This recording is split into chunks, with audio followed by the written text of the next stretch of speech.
ओमज्ञानतिमिरान्धस्य ज्ञानाञ्जनशलाकया चक्षुरुन्मीलितं येन तस्मै श्रीगुरवे नमः। श्रीचैतन्यमनोभीष्टं स्थापितं येन भूतले स्वयं रूपः कदा मह्यं ददाति स्वपदान्तिकं।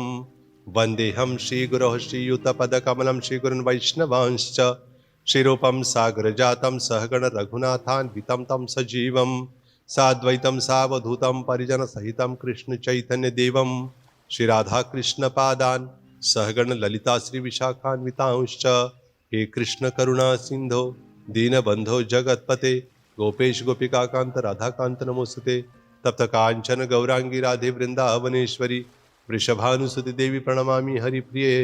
नमो महावदान्याय कृष्ण प्रेम प्रदायते कृष्णाय कृष्ण चैतन्य नाम्ने गौरत्विषे नमः। वाञ्छाकल्पतरुभ्यश्च कृपा सिन्धुभ्य एव च पतितानां पावनेभ्यो वैष्णवेभ्यो नमो नमः। नमः ओं विष्णुपादाय कृष्णप्रेष्ठाय भूतले श्रीमते भक्ति वेदांत स्वामिनिति नामिने। नमस्ते सारस्वती देवे गौरवाणी प्रचारिणे निर्विशेष शून्यवादी पाश्चात्य देशतारिणे।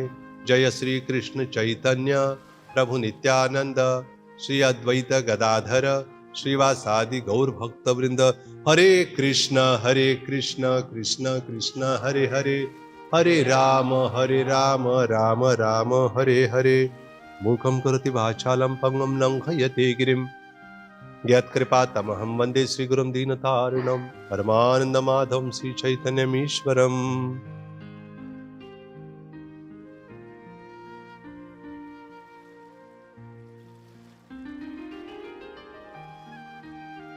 कथंचन स्मृति अस्मिन् दुष्करं सुकरं भवेत् विस्मृते प्रथम सा श्रीचैतन्यं नमामि। हरे कृष्ण। तो सबका हार्दिक स्वागत है आज की भागवत कक्षा में। तो ये श्लोक विशेष रूप से बहुत महत्वपूर्ण श्लोक है हम सब के लिए। तो इस पर कुछ कहने से पहले मैं सभी वैष्णव की कृपा की याचना करता हूँ जिससे श्लोक पर मैं कुछ बोल सकूं। तो ऐसे यहाँ पर बहुत एक विशेष प्रसंग का वर्णन हो रहा है कि नारद मुनि पहुंचे कहाँ पर, द्वारका में पहुंचे। और विशेष रूप से जब उन्होंने सुना कि कृष्ण तो आके एक ही है लेकिन उन्होंने 16,108 ऐसे तो 8 तो पहले हो चुके थे विवाह। सबसे पहले किसके साथ हुआ था? रुक्मिणी के साथ। और 8 तो पहले थे प्रधान रानियां और बाद में 16,100 भी हो गए। और हर एक के लिए अलग अलग महल है और अपना इतना विस्तार कर किया है। तो ये जब उनको पता लगा तो बड़ा आश्चर्य हुआ और इतना हर्ष हुआ उनको, नारद मुनि को। उनकी बड़ी इच्छा हुई कि जाके देखना होगा कि क्या कर रहे, कैसे लीला कर रहे, कैसे अपना विस्तार किया है। 16,108 रानियों के लिए अलग अलग महल भी है, स्वयं अलग भी है। और वहां जाकर क्या करना चाहते थे? स्वयं अपने आंखों से देख के आंखों देखा हाल चाहते थे कि कुछ देख लूं भगवान की लीला को। क्योंकि नारद मुनि का कार्य क्या है? नारद मुनि का कार्य भगवान के गौरव को बढ़ाते हैं। सभी जगह तीनों लोकों में जाकर क्या करते? भगवान की गौरव गाथा को सब जगह पहुंचाते हैं। इसलिए उनका नाम है नारद। द मतलब देने वाले। क्या देते सबको? नारायण, नारद मुनि देते हैं ना।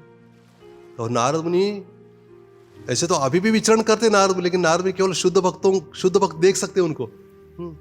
जब शिल प्रभुपाद जी पता नहीं लंदन में आए, पता नहीं आपको शायद पता होगा, तो वहां पर कीर्तन हो रहा था। प्रभुपाद जी व्यासन में बैठे थे और पास में यमुना माता जी जो भी आप बहुत शुद्ध भक्त, अभी तो भगवत धाम चली गई ना। कितने साल हो गए? 4 साल हो गए शायद, 4 ईयर समथिंग। हाँ 4-5 साल हो गए। हाँ 5 साल हो गए ना। तो यमुना माता जी बहुत विशेष शुद्ध भक्त थी और कीर्तन हो रहा था। प्रभुपाद जी थे कीर्तन, हारमोनियम पे कीर्तन कर रही थी माता जी। और ऐसे पहले प्रभुपाद जी ने कीर्तन के बाद में कहा कि आप करो, तो हरे कृष्ण मंत्र गा रही थी। और एकदम से क्या हो गया? प्रभुपाद जी ने एकदम सबको आश्चर्य लगा कि पहली बार वो गीत सुना सबने। कौन सा? नारद मुनि बाजाए वीणा राधिका रमण नाम। सुना है ना आपने? तो ये गाने जोर जोर से। तो माता जी को आश्चर्य लगा, क्या ये तो पहली बार सुन रही हूँ। और ऐसे आवाज भी जोर से। प्रभुपाद जी की आवाज भी पहले से अपने आप की आवाज इतनी भारी है। और फिर जब गा रहे थे नारद मुनि बाजाए तो ऐसे लग रहा था कि मानो कोई तो चट्टान से कुछ आवाज गुजर, ऐसे गंभीर आवाज था ना, ऐसे अलग से गा रहे थे प्रभुपाद जी कुछ कुछ समय तक। माता जी समझ नहीं पाई कि अभी हरे कृष्ण मंत्र मैं गा रही हूँ, प्रभुपाद जी गा रहे तो मुझे क्या कंटिन्यू करना है, हाँ? और जो प्रभुपाद जी जो गा रहे थे उसको तो पीछे गाना संभव नहीं था क्योंकि पहले नहीं सुना था। और फिर वो तो हरे वो सोच रहे थे क्या करूँ, प्रभुपाद जी ने कहा कि तुम जारी रखो तुम्हारा, इसे कहा। फिर बाद में कुछ समय के बाद प्रभुपाद जी रोक रोक के फिर कहा कंटिन्यू करने के लिए कहा, तो माता जी ये करती। सारे जो भक्त थे इतने लोग नाच रहे थे उस समय, स्पेशली उस समय।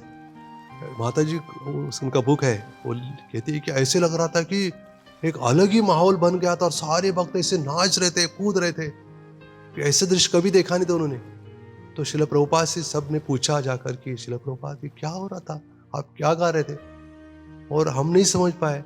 तो शिला प्रभुपाद ने कहा कि मैं नारद मुनि बाजा वीणा राधिका रमणा ऐसे गा रहा था। कारण क्या था, ऐसे क्यों कहा? क्योंकि नारद मुनि वहां पे आए थे। प्रभुपाद जी नारद मुनि आए थे, उनको देखिए बड़ी प्रसन्नता हुई, इसलिए उनका गुणगान, उनका स्वागत करना, वैष्णव का स्वागत भगवान स्वयं कर रहे स्वागत नारद मुनि का। तो प्रभुपाद जी वहां से जाके और सबके सबको नहीं दिख रहे थे ना, प्रभुपाद जी देख पा रहे थे, तो स्वागत उनका गुणगान करना भी है ना। तो कहा कि मैंने उनका स्वागत किया। तो समझ सकते नारद मुनि कोई साधारण संत नहीं है। तो वो देखते जहाँ का कीर्तन होता है तो नारद मुनि बड़े प्रसन्न होते हैं। इसलिए नारद मुनि से तो भगवान कहते हैं ना, कौन सा है अपना पता बताते हैं ना, कौन सा है, ना हम वसामी वैकुंठे योगी नाम हृदय शिवा, ऐसे ना संस्कृत के पंडित बैठे। तो इनके कंसर्न करते रहता हूँ, नोएडा में या कहीं भी जाता हूँ तो ना हम वसामी वैकुंठे योगी नाम हृदय शिवा यत्र मद्भक्त गायती तत्र तिष्ठामि नारद। नारद मुनि लिख लो मेरा एड्रेस। बोले क्या एड्रेस है आपका? एड्रेस ये है कि मैं वैकुंठ में भी नहीं मिलता। हाँ? और हम तो बताते वैकुंठ में जाओ और नहीं मिलते। हाँ लेकिन वहां भी नहीं मिलता हूँ, योगियों के हृदय में भी नहीं मिलता हूं मैं। अरे भगवान मिलते कहाँ है फिर? ये नहीं हो गया, लेकिन हाँ तो बताए कहाँ मिलते, तो बता सकता हूँ सबको। कहाँ? यत्र मद भक्त गायन्ति तत्र तिष्ठामि नारद। जहाँ मेरे भक्त मेरे नामों का कीर्तन करते गाते हैं, केवल नामों का ही नहीं किया, नाम रूप गुण लीला, तो वहां पे तत्र तिष्ठामि, मैं वहां पे जरूर रहता हूं। तिष्ठामि शब्द से क्या होता है? ज्यादा जोर होता है नहीं क्या? और क्या होता है? तिष्ठ, रहना वहां, तो वहां मैं रहता हूं। मतलब भगवान का पता, भगवान को ढूंढना है तो कहाँ आसान क्या है? जहाँ क्या हो रहा है? मंगलारती हो रही है, गुरु पूजा कीर्तन हो रहा है। हाँ? तो इधर आके कीर्तन करना अच्छा है ना, बेड में करने से अच्छा। इधर करते तो क्या होता है? तो भगवान वहां बेड में थोड़े आएंगे। तत्र तिष्ठामि नारद, तत्र, हाँ, बेड में तिष्ठामि ऐसे नहीं लिखा है ना कि जहाँ कीर्तन होता है, तो यहाँ पे होता है कीर्तन, तो यहाँ आना चाहिए, है ना। जैसे भगवान को मिल सकते हैं यहाँ के, वैसे जो शुद्ध भक्त है वो तो हर समय भगवान को देखते रहते हैं। तो हमें ऐसे नहीं करना चाहिए कौन शुद्ध है कौन नहीं, ऐसे लिस्ट नहीं निकालना चाहिए, लेकिन हमें प्रयास करना चाहिए शुद्ध है तो भी। हाँ, अन्य प्रभुपाद लिखते हैं कि अगर आप शुद्ध भक्त भी बन गए तो अन्यों को प्रेरणा देने के लिए भी करना है, और शुद्ध नहीं तो फिर तो करना ही अपने लिए भी, स्वयं के लिए, है ना, अपना भी उद्धार है ना। उद्धार नहीं तो उधार फिर। हाँ, उधार ठीक नहीं उद्धार होना चाहिए, उधार कहाँ तो ये करेंगे, परंपरा एवं परंपरा प्राप्त। उन्होंने पिताजी ने इतना कर्जा किया, बेटे ने कैसे, वो ठीक नहीं। तो नारद मुनि यहाँ पर पहुंचे हैं और भगवान एक आदर्श गृहस्थ की भूमिका में है, और यहाँ लिखा जा रहा है कि पूर्ण मानव के रूप में किस प्रकार एक मनुष्य को आचरण करना चाहिए, कि साधु संत आने के बाद उनका किस प्रकार सम्मान किया जाना चाहिए। और नारद मुनि को तो पता है कि ये स्वयं भगवान है।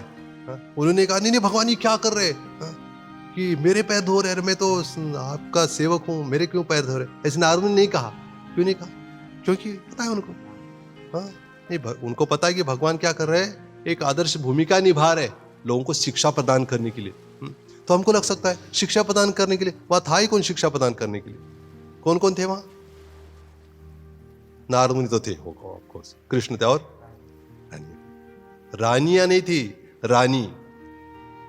एक एक बाद में जाएंगे अभी, पूरा 16,100 श्लोक नहीं है वो, बाद में कहा कि ऐसे इस प्रकार सभी जगह ऐसे लिखा है। तो वहां पर मतलब रुक्मिणी के इसमें गए, अभी रुक्मिणी के इसमें गए शायद पहले शुरुआत में, तो वहां गए और फिर वहां तो भगवान बैठे थे, सोने के पलंग पर बैठे थे रुक्मिणी के साथ। जैसे भगवान ने देखा नारद मुनि को, तुरंत क्या हो गए? उठ के खड़े हो गए और उनको अपना आसन प्रदान किया, उनके चरण धोए। चरण धोकर क्या किया? चरण का धोया पानी, हाँ, प्राशन भी किया, सिर पे भी छिड़का। हाँ, यहाँ लिखा है इसमें अनुवाद में, आता श्लोक में कि वैसे तो जिस भगवान के चरणों से निकली हुई जो गंगा है, हाँ, वो तीनों लोगों को पावन करने वाली है, उसको तो ब्रह्मा शिव भी अपने सिर पे धारण करने के लिए प्रसन्न लालायित रहते हैं। और यहाँ पर क्या हो रहा है, स्वयं भगवान ही अपने भक्तों के चरण धोकर क्या कर रहे हैं, उसको पी रहे, उसको अपने सिर पे डाल रहे। इससे क्या शिक्षा प्रदान कर रहे हैं हमें, कि भक्तों के प्रति हमारा व्यवहार कितना पवित्र होना चाहिए, कितना विशेष होना चाहिए। अगर हमारा व्यवहार भक्तों के साथ ही अच्छा नहीं है तो भगवान के साथ क्या कैसे ठीक हो जाए होगा हमारा, है ना। शुरुआत में गुरु महाराज एक बार बता रहे थे कि हमारा कृष्ण से प्रेम तो बहुत दूर की बात है, लेकिन कृष्ण से प्रेम करने से पहले हमें वैष्णव से प्रेम करना चाहिए। अगर हमारा वैष्णव से प्रेम नहीं है तो कृष्ण से कैसे प्रेम कर पाएंगे, है ना। तो ये बहुत जरूरी है ना। वो श्लोक है ना, कौन सा है, मुझे कंठस्थ नहीं है अभी, भूल गया मैं, कौन सा, हंति व द्वेष्टि, है ना, वो जो वैष्णव आने के बाद, हाँ क्या है, छे है ना उसमें, छे ये है,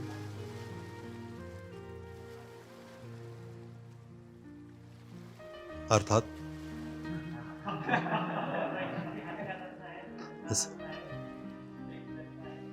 क्या, इससे ये 6 प्रकार के वैष्णव, एक है हंति निंदंती, मतलब जो वैष्णव की हत्या करता है, वैष्णव की निंदा करता है, उसको देखने का प्रणाम नहीं करता है, प्रसन्न नहीं होता है, उसको क्या करता है, उस पर क्रोध करता है। हो गया 6, हाँ है क्या कोई, हाँ वो मैंने कहा था, हाँ और कुछ अब हो गया नीचे। उसके लिए पॉलिटिक्स करता है, वो लिखा लेना उसमें, मतलब वो भी ब्रैकेट में आ सकता है भी ना इस जमाने की, ठीक है। तो ये बातें हैं कि ये 6 अगर हम करते तो क्या हो जाता है, क्या उसका परिणाम क्या है, कहां जाता है व्यक्ति, नरकगामी बनता है। मतलब उसको बहुत, मतलब भगवान उसको बिल्कुल पसंद नहीं करते हैं, तो इसलिए अलग अलग प्रकार से यहाँ तो भगवान से हम शिक्षा दे रहे कि भगवान को ऐसी जरूरत नहीं। वहां देखिए भगवान के चरणों का जल ही सब धारण कर रहे हैं, और यहाँ क्या हो रहा है, या भगवान ही नारद मुनि के चरणों का जल, सुदामा जब कहे थे क्या हुआ, फिर सुदामा तो मित्र है, फिर भी देखा क्या है, ब्राह्मण है, कहा ना ब्रह्मण्य देवाय, इधर क्या लिखा है कि ब्रह्मण्य देव इति यद गुणनाम युक्तम। अरे जिनको ब्रह्मण्य देव कहा है, ब्राह्मणों को मतलब प्रधानता देने वाले ऐसे भगवान है, इसलिए एक आदर्श भी स्थापित कर रहे। सुदामा जी जब पहुंच गए, सुदामा पहुंच गए तो क्या हो गया, सबको लगा कौन कौन आ गए, फटे कपड़े पहन के आया है, गरीब है, हाँ? तो सुदामा को अंदर जाने के लिए भी नहीं दे रहे थे, वो बोल रहे थे अरे द्वारपाल हो कन्हैया से कह दो कि गरीब, गरीब की गरीब, गरीब भी और करीब भी कैसे आ गए ना, भटकते भटकते कहां से आ गया। तो ये बता रहे थे परम पूज्य राम गोविंद महाराज जी बता रहे थे सांगली में प्रवचन में, वो कह रहे थे कि सबसे पूछ रहा है कि भगवान जब सुदामापुरी से सुदामा जी निकलते ना तो बहुत धूप होती थी, धूप थी, और इतने धूप के कारण चक्कर आके गिर गए सुदामा जी वहीं पे, और कृष्ण ने तुरंत उठा के क्या किया, उनको उठा के द्वारका में पहुंचा दिया और अदृश्य हो गए। तो देखने लगे कहां से, क्योंकि लगभग बेहोश हो गए थे ना वो तो धूप के कारण, और देखा कहाँ गया, उनको लगा शायद द्वारका जैसे, देख के लग रहा था द्वारका जैसे होगा। सबसे पूछ रहे लोग, जा रहे आ रहे, वो तो सारे द्वारकावासी तो सारे, उनका दिव्य रूप था, उनके वस्त्र भी बहुत ऊंचे वस्त्र थे, बहुत अलग अलग अलंकार धारण किए थे। सुदामा जी पूछ रहे उनको कि कृष्ण कहाँ पे, कृष्ण कहाँ है। सबको लगा अरे कृष्ण बोल रहा है, अपने आप को दोस्त समझेगा कृष्ण का, हाँ? अरे श्री कृष्ण तो बोलो कम से कम। राम महाराज बता दिए अरे श्री मत कहो कहा रावण तो कहते कि अरे कम से कम श्री कृष्ण तो बोलो भाई, हाँ? द्वारका में आ गए, अरे राजा द्वारकाधीश है, उनको श्री बोल, कृष्ण बोल रहे, अरे अपने यार समझ रहे क्या? तो हाँ मन में कहा होगा, हाँ यार तो हूं मैं। तो फिर वहां से पता लगा उनको कृष्ण को, तो कृष्ण को पता लगा जैसे कि ऐसे अलग अलग पुराणों में अलग अलग स्थान में ऐसे वर्णन है, फिर जैसे पता लगा कि सुदामा आ गए, इधर बहस हो रही, किसी ने बता दिया कोई आ गया, समझ गए सुदामा आ गया, और वहां सुदामा करके वहां से भगवान ऐसे आपको पता है द्वारका में चप्पल पहनते हैं भगवान, जूते पहनते हैं, लेकिन ब्रज में नहीं पहनते। लेकिन वहां से बिना, उनको याद भी नहीं रहा, ऐसे ही भागते हुए आ गए वहां से, कुछ कंकड़ या कुछ देखा नहीं, भागते आ गए। सुदामा ने देखा कृष्ण आ रहे, दोनों ने आलिंगन किया वहीं पे, सब देखने लगे, अरे हाँ, लग रहा है यार ही लग रहे हैं सचमुच, है ना, ऐसे कोई आलिंगन थोड़े। तो वहां पे जाके अपने आसन पर बिठा के उनके चरण धोए। याद है मैंने ये रोल किया था सुदामा का एक बार पुना की भागवत कथा में, और फिर सुदामा का रोल मैंने किया था, और कौन बने थे, उद्धव प्रभु है ना, वो कृष्ण का रोल उन्होंने किया था। तो उन्होंने जो पैर धोने का वो था ना, मैं उनको बोल रहा हूँ, अरे पायला हात लावू नको उनको बोल रहा हूँ, धीरे से बोल रहा हूँ, पायला हात लावू नको माझ्या। फिर अभी उधर को, हाँ हिंदी में ट्रांसलेशन, अरे मेरे पैरों को हाथ मत लगा, हाथ नको लावू माझ्या पायाला। किया उसने ऐसे ही मना कर रहा था, उसने धोया, और फिर बाहर उधर कुछ सीनियर ड्यूटी आ गए, अरे फेंको इधर पानी, इधर फेंको हमारे ऊपर। मैं बोल गया हाय क्या ये आखिरी रोल होगा मेरा। उधर बोल रहे सारे, गुरुमा जी बैठे थे वहां पर, हाँ सीनियर ड्यूटी बैठे थे, वो बोल रहे पानी फेंको पानी फेंको। मैंने कहा नहीं इतना यही तो मैंने मरूंगा अभी, क्या होगा मेरा, तेरा क्या होगा, है ना, और मेरा क्या होगा। तो फिर ऐसे हालत थी, फिर वो सुदामा और एक हो गया गड़बड़। तो फिर कृष्ण और हम बात कर रहे थे, तो मैंने कहा कि कृष्ण का, कृष्ण याद है तुमको कि हम बचपन में गुरुजी ने हमको कहा था ये लाने के लिए, कुछ ईंधन लाने के लिए। उद्धव जी ने, उद्धव ने कहा यस यस। मुझे कहा नहीं अभी क्या कर। और फिर उसने गड़बड़ की और मैं थोड़ी पीछे पड़ने वाला हूँ, पीछे रहने वाला हूँ। तो फिर हमारे सुंदर चैतन्य महाराज जी डायरेक्टर थे ड्रामा के, हाँ सुंदर लाल प्रभु थे तब। जय श्री श्री राधा पंडाल भगवान। तो उन्होंने क्या किया तब, दरवाजा मतलब वो आ गए वहां पर, उद्धव किसका बता रहा था मैं, उद्धव प्रभु साथ में, और सुंदर चैतन्य महाराज तब तो संन्यास नहीं ले रहा, लेकिन हम सुंदर चैतन्य महाराज कहने अच्छा। तो वो डायरेक्शन कर रहे थे, और वहां से एक अलग सिस्टम है, वहाँ जो पर्दा होता है ना, पर्दा ऐसे नीचे करने का एक ये होता है, एक बटन होता है ना, ऐसे घुमाने से, हाँ हाँ ऐसे अलग अलग पर्दे होते हैं, और एक अंदर हमको ड्रामा ये करना था और बाहर ऐसे अलग सीन हमको ये करना था। तो हमारी बात हो रही थी बीच में, मतलब उनका था कि बात करते करते वो नीचे पर्दा लाने, मैंने कहा कि नो नो नहीं कहा तो नो कहा तो सब हंसने लगे लोग, नो कहने के बाद। हाँ फिर से पर्दा बंद किया। उन्होंने कहा कि महाराज ने मुझे कहा कि अरे तुम नो बोलने की जरूरत नहीं थी, ऐसे तुम अपना डायलॉग जारी रख सकते थे। हाँ लेकिन इतना तो ओरिजिनल सुदामा नहीं था ना, मैं इसलिए मुझे पता नहीं लगा क्या बोलना है ना। तो हुआ इससे कि मतलब यही समझना है हमको कि भगवान स्वयं जब सुदामा जी आगे उनको बिठाया, उनके चरण धोने के लिए आगे, लेकिन देखा कि रुक्मिणी जो लाया था, एक कलश लाया था, जल लाना भूल गई थी वो। एकदम से नारद ने देखा तो हक्का बक्का रह गई थी ना, उनको पता नहीं क्या लाना क्या नहीं लाना। तुरंत ऐसे रेडी नहीं रहता है ना आरती प्लेट, है ना, जहाँ भी रोज के आरती तो ठीक है बैकअप है तो फिर रेडी रखते रात में, है ना, फ्रिज में रखते उसको, फिर निकालना जो कुछ पता होता है सबको। लेकिन एकदम से आ गए तो कहाँ कुछ पता नहीं होता है ना। तो देखा कि इसमें पानी नहीं, रुक्मिणी जी कहा पानी नहीं, तो रुक्मिणी अंदर गई पानी लाने के लिए, और जब बाहर आ गई पानी लेके देखा तो पैर तो धोए जा रहे, पानी कहां से आया, देखा कृष्ण की ओर, तो कृष्ण अपने आंखों के आंसू के द्वारा सुदामा के चरण धो रहे। देखा इधर है ऐसे तो शंख में, लेकिन ऐसे वर्णन है पुराणों में भी, ऐसे वर्णन है। तो अपने आंसुओं से, मतलब भगवान अपने भक्तों से कितना प्रेम करते हैं, है ना। ब्राह्मणों से, ब्राह्मण मतलब केवल ब्राह्मण जन्म का ब्राह्मण नहीं है, हाँ जन्म का ब्राह्मण तो उसका क्या ही है, विशेष रूप से जो वैष्णव है ना। अगर ब्राह्मण वैष्णव नहीं तो फिर वो क्या ब्राह्मण है, फिर कुछ काम का नहीं है ना। इसलिए केवल किसी कोई ब्राह्मण परिवार में जन्म लिया है इसलिए बहुत बड़ा भक्त हो गया, ऐसे कुछ नहीं। इसलिए नारद मुनि के साथ, हाँ नारद मुनि भी वैसे कौन से अवतार है, शक्ति विषय अवतार नारद मुनि भी, है ना। कभी कोई भगवान नारद है ना, ऐसे भी कहा था, उनको भगवान का संबोधन किया जाता है। फिर यहाँ भी स्वयं स्वयं भगवान भी बैठे हैं कृष्ण, और दोनों के बीच में क्या हो रहा है, आदान प्रदान हो रहा है। तो मैंने एक पॉइंट बताया था ना, उसको मैंने पूरा नहीं किया था। कौन सा?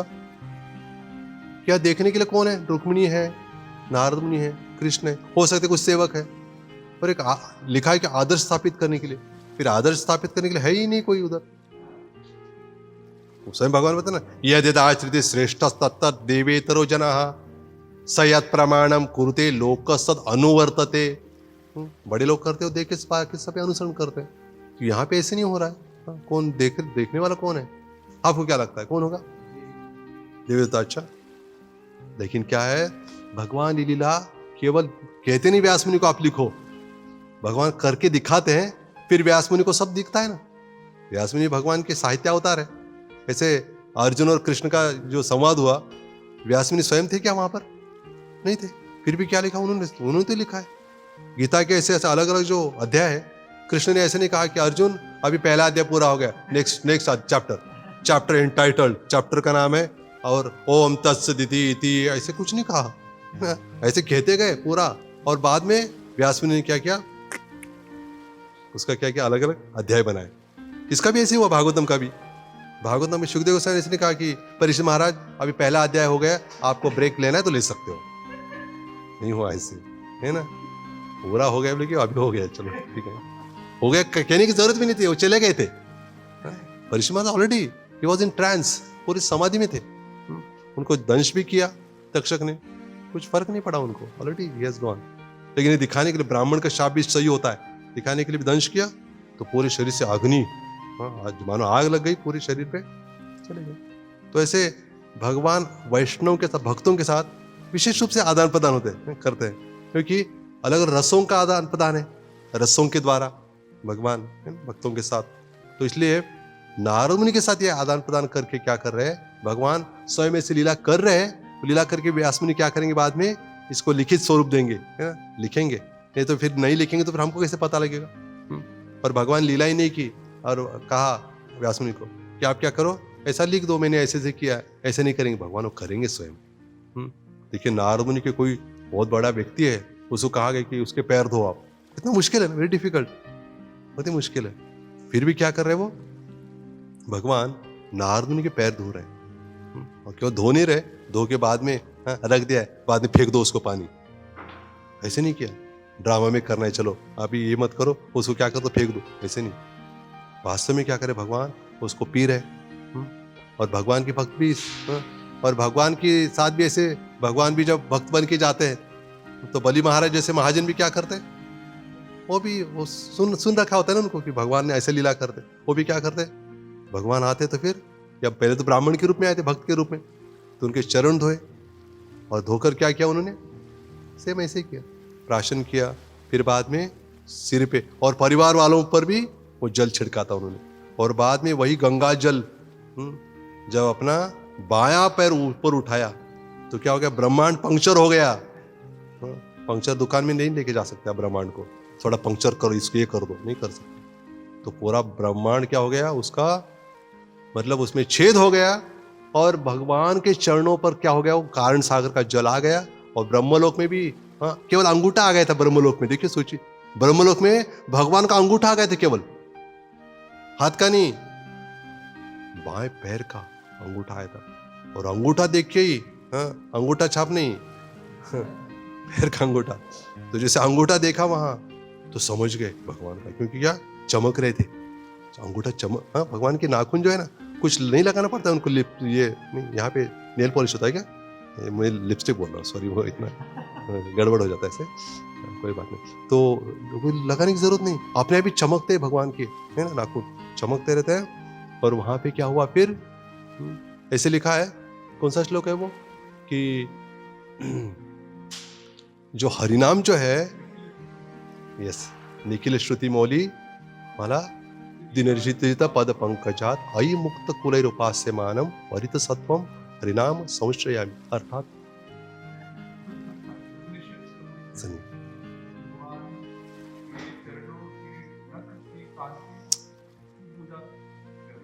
सुनिए, कितने विशेष है ना इसका।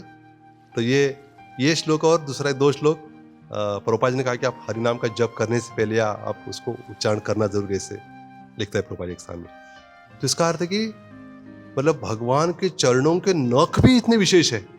आपने सुना है कि जो मध्वाचार्य जी ने नख स्तुति लिखी, आपने पता है नख स्तुति, नख मतलब नाखून, संस्कृत में नख कहते हैं। तो किन के नख की स्तुति की उन्होंने? नरसिंह भगवान के नाखून की स्तुति की उन्होंने। मतलब भगवान का एक नाखून भी कितना मतलब विशेष होता है नहीं? एक नाखून की स्तुति करने से भी बेड़ा पार हो जाता है उसका। नख स्तुति, हम किसी के नख की स्तुति करते क्या? कितना लंबा नाखून आपका, इतना चौड़ा, इतना ये, क्या चमक आ रही है, आज एक कलर है तो कल दूसरा कलर है, आप हर समय कलर बदलने वाले। नहीं नहीं, तो ऐसे नहीं, उसमें ऐसे नहीं लिखा। तो भगवान के नख कितने विशेष है ना। तव कर कमल वरे नखम, मतलब प्रभुपाद जी लिखते हैं वहां पर कि भगवान के कितने आश्चर्य है। हाथ तो कमल जैसे है और नाखून वज्र जैसे है। ये भगवान के साथ ही होता है। हाँ, हमारे साथ क्या होता है? नाखून भी वज्र जैसे और हाथ भी वज्र जैसे, हमारा दोनों भी है ना। लेकिन भगवान के साथ अलग है। इसलिए भगवान कुछ भी लीला करते तो वो लीला कर समय पूर्ण रूप से क्या करते, उसमें मैंने कहा था एक बार शायद, श्रीमान जन निवास प्रभु जी से ऐसे बात हो रही थी। वो कह रहे थे कि जब भगवान कोई भी लीला करते हैं तो लीला करते समय अपने आप को भूल जाते हैं कि मैं भगवान हूं। वो लीला करते समय से बस उसमें इन्वॉल्व हो जाते हैं। तो यहाँ पर नारद मुनि को देखते ही उनको लगा कि इतने महान भक्त आ गए, तुरंत उनका स्वागत किया, उनके चरण धोए, चरण पानी जल पिया। लोग कुछ हो सकता है आस पास देखने लगे कौन है कौन है। वैसे नारद मुनि को तो जानते थे, लेकिन सुदामा के बारे में तो पता, हैरान रह गए सारे। दासियां देखने लगी, हाँ ये क्या हो गया, ये कौन आ गया। और द्वारका में ऐसे एक भी व्यक्ति नहीं था कि जो ऐसे फटे वस्त्र पहने हैं, कोई भी नहीं था। फिर भी उनको बिठा के, आसन बिठा के उनके पैर धो रहे, मतलब सभी समझ गए ये कोई मामूली व्यक्ति नहीं है, मूली खाने वाला जैसे। तो इसलिए बहुत ही विशेष श्लोक है कि इसके द्वारा हम सीख सकते हैं कुछ पॉइंट्स ऐसे हैं कि इससे हम समझ सकते हैं। एक तो है कि भगवान अपने भक्तों के प्रति कितना विशेष उनका प्रेम रहता है। हाँ, उनके चरण धो के पानी भी पी सकते हैं भगवान। हाँ, उनको कुछ लज्जा नहीं लगती है भगवान पे। दूसरा ये है कि नारद मुनि संत जो है वो भी क्या करते हैं, वो ये सोचते नहीं कि चलो अरे भगवान मेरे पैर धो रहे मतलब क्या हो गया, मैं भगवान से श्रेष्ठ हो गया, ऐसा नहीं सोचते। जैसे आप पता होगा ना आपको, विट्ठल भगवान का आपने पता नहीं ऐसे चित्र में देखा होगा या फिर वीडियो इसमें, कि विट्ठल भगवान के इस सिर पे पता है आपको शिवलिंग है, ऐसे कहते हैं, है ना। मैंने वो शूटिंग में भी देखा है, ऐसे दिखाते ऊपर से शिवलिंग है। तो कुछ लोग कहते हैं अरे शिवलिंग सिर के ऊपर है मतलब क्या है, शिव जी श्रेष्ठ है। हाँ, शिव जी श्रेष्ठ ही है, महान वैष्णव है। महान वैष्णव कहाँ बिठाते भगवान? अपने सिर पे बिठाते हैं। शिव जी भी क्या करते हैं, भगवान के चरणों से निकली गंगा को अपने सिर पे धारण करते हैं, है ना। ये एक दूसरे का उनका कंपटीशन चलता, प्रतियोगिता। भगवान कहते ठीक है मैं भी तुम्हारी भक्ति करूंगा। भक्त कहते मैं थोड़ी कम पढ़ने वाला हूँ। श्री राम भगवान क्या करेंगे, रामेश्वरम में शिवलिंग स्थापन करके उनकी पूजा करेंगे। और भगवान शिव जी भी क्या करेंगे, शिव जी भी एक क्षण भी ऐसा नहीं छोड़ेंगे कि राम रामेति रामेति रमे रामे मनोरमे सहस्र नाम अभिस्तुल्यम राम नाम वरानने। किसे कहते हो? पार्वती से कहते कि पार्वती, कहते कि मुझे राम रामेति रामेति राम राम इति मतलब राम राम ऐसे में कहने में मुझे बहुत आनंद आता है। और ये राम नाम इतना विशेष है कि एक बार कोई राम का नाम लेता है तो सहस्त्र नाम भिस्तुल्यम, मतलब सहस्त्र नाम मतलब क्या है, हाँ मतलब विष्णु सहस्त्र नाम 1000 नाम विष्णु के लेने के बराबर है राम नाम। एक बार आप बोलेंगे राम, बोलिए राम, मतलब 1000 नाम लेने जैसा हो गया आपका 1000। तो हरे कृष्ण हम का जप या कीर्तन करते तो कितने बार राम का नाम हो जाता है।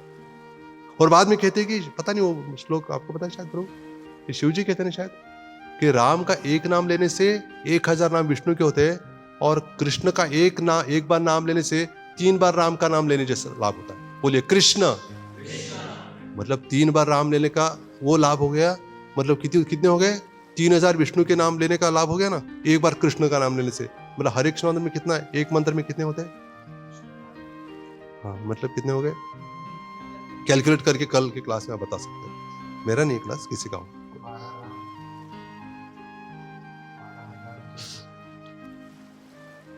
एक महामंत्र में 108 इसमें कितने होते हो कैलकुलेट कीजिए, और 16 माला में कितने होते बाद में कैलकुलेट करेंगे, मुद्दा होता है। पर आप अगर हर 64 माला अगर कर रहे हो कार्तिक में, तो उसका हिसाब बाद में देना, ठीक है। मतलब कितना लाभ हो रहा है नहीं, इसे समझ सकते हैं कि भगवान का नाम कितना पवित्र है, और भगवान का नाम लेने वाले भक्तों से भगवान कितना प्रेम करते हैं। हाँ? उसमें ना चैतन्य मंगल में आता है कि मोरो सेनापति भक्त, भगवान कहते मेरा एक महान सेनापति भक्त आने वाला है, पूरे विश्व में क्या करने वाला है, मेरे नामों का उच्चारण करने वाला है। और जब वे लोग जब स्नान करेंगे गंगा में, तो गंगा भी पवित्र हो जाएगी। गंगा जी गए थे ना भगवान के पास, कहा कि हम तो त्रेता सतयुग था, त्रेतायुग द्वापर युग तक तो ठीक था कि जो पापी लोग जब स्नान करते थे हमारे नदियों में, जलों में, तो क्या होता था, थोड़े सक्षम थी उस पाप को धारण करने में। लेकिन अभी कलयुग आ रहा है, कलयुग में तो सबसे ज्यादा पापी लोग आएंगे, तो फिर क्या होगा हमारा, कैसे उद्धार होगा, इतना पाप तो हम सह नहीं पाएंगे। तो कृष्ण हंसने लगे, कहा कि चिंता मत करना, मेरे नाम के आश्रय लेने वाला महान भक्त आने वाला है, और जो मेरे नाम के आश्रय लेने वाले भक्त जब स्नान करेंगे तुम्हारे जल में, तो क्या हो जाएगा, तुम्हारा भी उद्धार करने में वो समर्थ है, तुम्हारा भी उद्धार कर देंगे वो। इसलिए यही समझ सकते हैं कि जो गंगा जी को धारण करने वाले, जिनके चरणों से गंगा निकलती है, वे भगवान अपने भक्तों के चरणों का जल उनको वो ज्यादा महत्वपूर्ण लगता है गंगा से भी। सो भगवान सोचते कि तो मेरे पैरों से निकली हुई गंगा, लेकिन ये क्या है, ये जल मेरे भक्तों के पैरों से निकला हुआ जल है, या धोया हुआ जल है, उसको मैं धारण करूंगा, वो ज्यादा महत्वपूर्ण है मेरे लिए, ऐसे भक्त सोचते हैं। कॉम्पिटिशन में बहुत ये सतर्क रहना चाहिए। ऐसे उपदेशामृत का 5वां ये 6ठा श्लोक है ना, दृष्टै स्वभाव जनितैर वपुषश्च दोषैर न प्राकृतत्वमिह भक्त जनस्य पश्येत गंगा भसाम न खलु बुद्बुद फेन पंकैर ब्रह्मद्रवत्वम अपगच्छे नीरधर्म। इसका अर्थ है कि दृष्टै स्वभाव जनितैर वपुषश्च, मतलब हम जब शुद्ध भक्त को देखते हैं तो उनका शरीर देखे, शरीर थोड़ा सा मोटा है, छोटा है, ऐसे ये टेढ़ा मेढ़ा, ये देखे क्या नहीं करना चाहिए, वो दोष नहीं देखना चाहिए इससे। और कहा है कि उसमें उसके बाद वर्णन आता है कि जिस प्रकार जिनको गंगा जी की महिमा जानते हैं, वो क्या करते हैं, वो गंगा जी में अगर कीचड़ भी है या फिर उसमें फेन भी है, तो क्या करेंगे, उसको दूर करके उसको प्राशन करेंगे, उसमें स्नान भी करेंगे, उनको पता है उसकी महिमा, उसको नहीं बना रहे गंदा है। प्रभुपाद जी भी एक प्रवचन में कहते हैं कि कोलकाता में अपना अनुभव बताते कि मैं देखता था कि वहां पर नदी में, जबकि वहां पर बहुत सारे फैक्ट्रीज वगैरह का कुछ ना कुछ छोड़ते रहते हैं गंदगी, फिर भी लोग जिनका गंगा पर विश्वास है वो क्या करेंगे, वहां जाके स्नान करेंगे, फिर भी इतना विश्वास है। लोग कहेंगे गंगा मैली हो गई, लेकिन फिर भी उनका विश्वास है कि नहीं, गंगा कभी है ना मैली नहीं होती है, पवित्र ही रहती है हर समय। इसलिए हम बड़े भाग्यशाली है। हम कहाँ रहते हैं, हम किस देश के वासी है, जिस देश में रहती है। यहाँ क्या है फिर, चंद्रभागा क्या है, गंगा। गुरु महाराज एक बार बोल रहे थे ना कि चंद्रभागा में गंगा है स्वयं। मैंने देखा है अपने महाविष्णु प्रभु जी, वो चंद्रभागा कहते हुए नहीं सुना मैंने, गंगे चालू स्नानाला, ऐसे गंगा ही कहेंगे वो, मैंने पहले तो सुना है बाहर बहुत बार, है ना, गंगा जी है साक्षात, क्योंकि विठल भगवान के चरणों से निकली हुई है, तो गंगा जी है भी साक्षात। तो इसलिए चैतन्य महाप्रभु ने जब गंगा जी का दर्शन किया, तो जब भ्रमण कर रहे थे ना, सन्यासी भ्रमण करते करते गंगा जी का दर्शन जब किया, गंगा जी का पात्र आने से कुछ समय पहले तो कोई भी भगवान का नाम नहीं ले रहा था, लेकिन जैसे गंगा जी पास में, तो वहां के ग्वाल बाल भी कृष्णा कृष्णा कह रहे थे। पूछा उनको, गंगा जी पास में यहाँ पर? हाँ, गंगा जी बहुत पास में। हाँ, तभी तो आप कृष्ण का नाम ले रहे हो। तो गंगा जी का दर्शन कर इतने प्रसन्न हो गए। और तब चैतन्य चरितामृत में वर्णन है, नहीं चैतन्य भागवत में है ये प्यार, चैतन्य पर कहने लगे कि कृष्ण प्रेम रस, दिव्य प्रेम रस तुम्हारे जल, कि आपका जल जैसे है, दिव्य प्रेम ही है आपका जल, दिव्य प्रेम रस तुम्हारा जल, शिव से तुम्हारा तत्व जाने न सकल। शिव जी आपकी महिमा जाती, इसलिए वो सर पे धारण करते हैं। शिव से तुम्हारा तत्व जाने न सकल, सकृत तुम्हारा करिल दर्शन, नहीं मुझे याद नहीं, कृष्ण प्रेम रस तुम्हारा दिव्य जल, शिव से तुम्हारा तत्व जाने न सकल, सकृत तुम्हारा नाम करिले श्रवण, तार विष्णु भक्ति है कि पुनः भक्षण। मतलब लंबा है बहुत वो, उसमें यह है कि तुम्हारा मतलब जल लेते ही जो प्राशन करता है आपका दर्शन करते ही मुक्ति होती, तो आपका जल प्राण करने से मुक्ति होगी, इसमें संदेह ही नहीं है। हाँ? और आपका जो जल है ये कृष्ण प्रेम से भरा हुआ जल, स्वयं महाप्रभु कह रहे हैं। और गंगा जी बहुत वहां पे वर्णन है कि गंगा जी को बहुत लज्जा आ रही थी, अरे मेरी स्तुति कर रहे। फिर ऐसे स्तुति करते करते कहा कि कीट पक्षी कुकुर श्रृगालय दी है, तथापि तुम्हारा यदि निकट है, तथापि तहार जत भाग्यर महिमा अन्यत्र न है कोटीश्वर महिमा। कहते हैं कि जो वहां पे रहने वाले कीट पक्षी, वो तो उनका तो उद्धार होगा ही, पूछिए मत। हाँ, तो फिर जो आपका जो नाम लेता है उसका तो उद्धार होगा ही होगा। गंगा जी की स्तुति करते, फिर क्या करते, गंगा जी में स्नान करते महाप्रभु। तो इसलिए हमारे लिए तो बहुत अच्छा है, गंगा जी है और फिर दोनों भी है, गुरु महाराज भी है।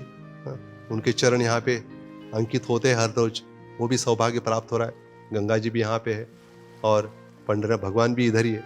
तो इसलिए नारद मुनि भी है, भगवान भी है, फिर हमें बड़ा सौभाग्य प्राप्त होता है सबको, है ना। इसलिए तो यहीं पे विराम देता हूँ। कुछ प्रश्न या आप कुछ टिकाएं, टिप्पणियां, यानी सजेशन, ऑब्जेक्शन, बस।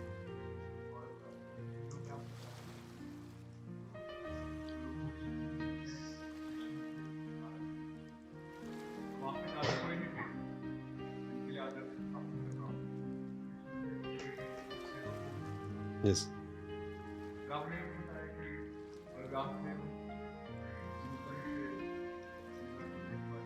यस,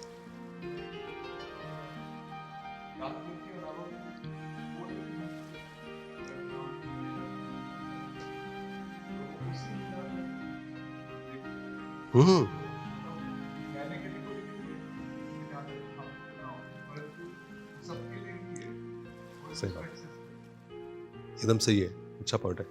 क्योंकि भगवान के शुद्ध भक्त होते हैं, वो इन लीलाओं को जो भगवान लीला की है प्रकट लीला में, तो उसका स्मरण कर सकते कभी भी, हर समय।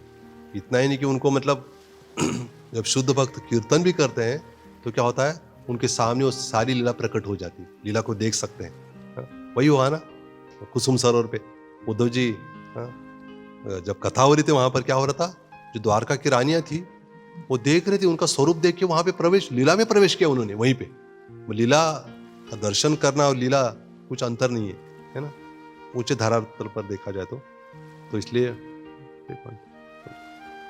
और कुछ बता। हाँ,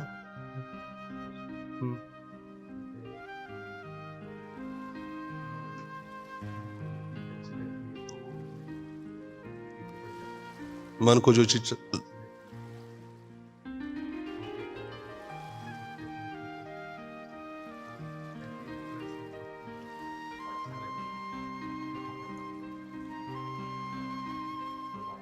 हाँ, अच्छा पॉइंट है। इसके बारे में एक बार परम पूज्य चंद्रमौली स्वामी महाराज जी को प्रश्न पूछा था एक भक्त ने, पता नहीं आरडी में आए थे, कभी पूछा था उनको उनसे ये पूछा कि, और गुरु महाराज ने भी लगभग सिमिलर ऐसे उत्तर दिया था, थोड़ा क्वेश्चन अलग था लेकिन इससे कनेक्टेड था, रिलेटेड था। तो प्रश्न ये पूछा कि उन्होंने कि अगर हमें भक्ति में उत्साह लाने के लिए क्या करना चाहिए, तो उन्होंने कहा कि सबसे अच्छा सोल्यूशन ये कि जिनको भक्ति में उत्साह है उनका संग करना है। अगर हमको चैंटिंग में अच्छा ये करना है, टेस्ट लाना है, तो जो अच्छा चैंटिंग है तो उनके साथ बैठना है। डांसिंग में अच्छा ये करना है, हमको जंप लगाना है, तो ज़्यादा ऊपर छत को हाथ लगा रहे नहीं, ऐसे नहीं, मतलब जो अच्छा डांसिंग, मतलब ऐसे भरतनाट्यम वो डांसिंग भी कर सकते हैं, ऐसे नहीं। हाँ, तो फिर डिपेंड उनका संग, सही है, ऐसे है ना। जिनको कथा में रुचि है तो उनका संग करने से वो हर समय क्या करेंगे, और ये पढ़ना ये रहेगा, ये वही हमको बोला, अरे सही बात है। एक मुझे पता है कि एक स्लोवेनिया पता नहीं कहाँ के देवर्षि नारद प्रभु गुरु महाराज शिष्य थे, कुछ समय के लिए गुरु महाराज की सेवा के लिए आए थे वो, और कुछ बुक्स का भी था उनके पास, हर समय भागवतम रहता था। और पीछे बैठे थे, हम सबको पूछते थे, डू हैव बुक, आपके पास बुक है कुछ, हम बोलते नहीं, नो बुक, ऐसे कहते थे। उनके पास बुक होता था, गाड़ी रुके या फिर चलती थी, पढ़ते थे तुरंत। मतलब गुरु महाराज सेवा में होते भी वो रीडिंग कर सकते थे, रीडिंग करते थे, रखते थे, कुछ होता सेवा तो ये करके तुरंत खोलते थे, बिल्कुल इधर उधर की नहीं करते। मैं आश्चर्य लगा, कितनी विशेष बात है। शुश्रूषा श्रद्धान से वासुदेव कथा रुचि स्यान महत सेवया विप्रा पुण्यतीर्थ निश्चेवना। ये कितना है, 1 to 16।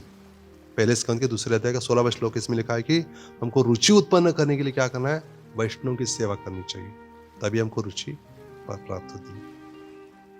हरे कृष्ण। विठल। हाँ, आईडीसी कोर्स।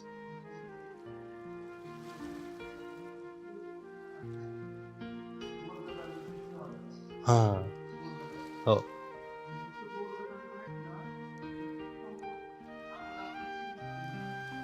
शिवजींचं मंदिर आहे हो.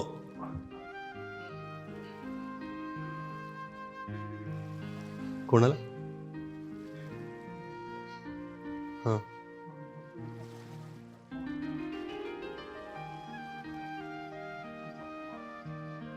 शिवजींची.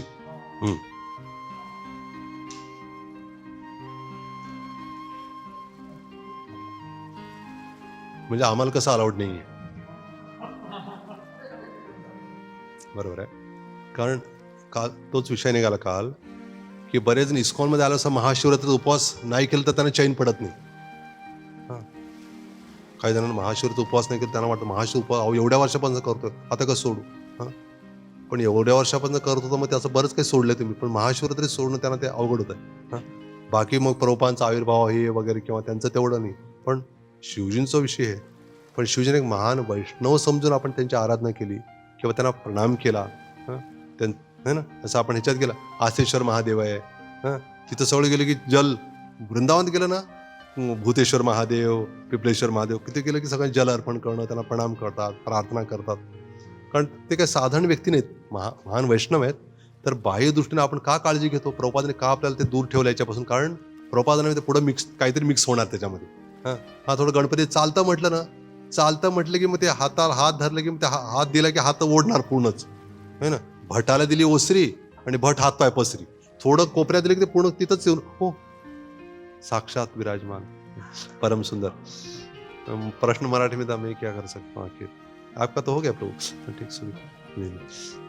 तर मग अशी अवस्था आहे. तर त्यामुळे शिवजी काही साधारण व्यक्ती नाही आहेत. शिवजी गोपी पण बनतात माहिती आहे ना, गोपी पण बनतात.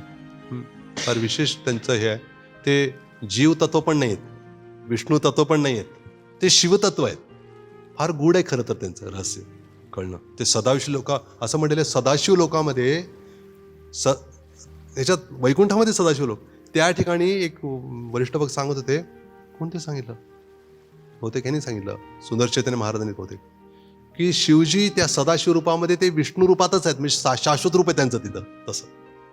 त्यामुळे कळणं फार म्हणजे हे फार बारीक गोष्ट आहे. त्यामुळे पब्लिकमध्ये आपण या गोष्टी चर्चा नाही करू शकतो, है ना. तर ते महान वैष्णव आहेत. तर त्यांची जर कोणी ते एक वैष्णवी भावाने सेवा जरी केली तर काय विचारूच नका. पण आपण केअरफुल पण राहायला पाहिजे. आपल्याला असं वाटू नये की त्याला ते शिवजींची करतोय, का कृष्णापेक्षा थोडं हे होईल असं गडबड पण व्हायला नाही पाहिजे. आपली तेवढं तयारी नसते खरं तर, है ना. आणि आपल्याला इतरांना पण दाखवायचं ना, त्यांना वाटणार हे शिवजींचं करू लागलं पाहिजे जास्त, असं व्हायला. काळजीपूर्वक. ठीक है, और कोई प्रश्न है? ये विराम दे, शार्प 9 बज गए हैं. अच्छा है, कुछ है तो बाद में चर्चा करेंगे. ग्रंथराज श्रीमद् भागवतम की जय, श्रील प्रभुपाद की जय, निताई गौर प्रेमानंदे, हरि हरि बोल. श्रील प्रभुपाद की जय.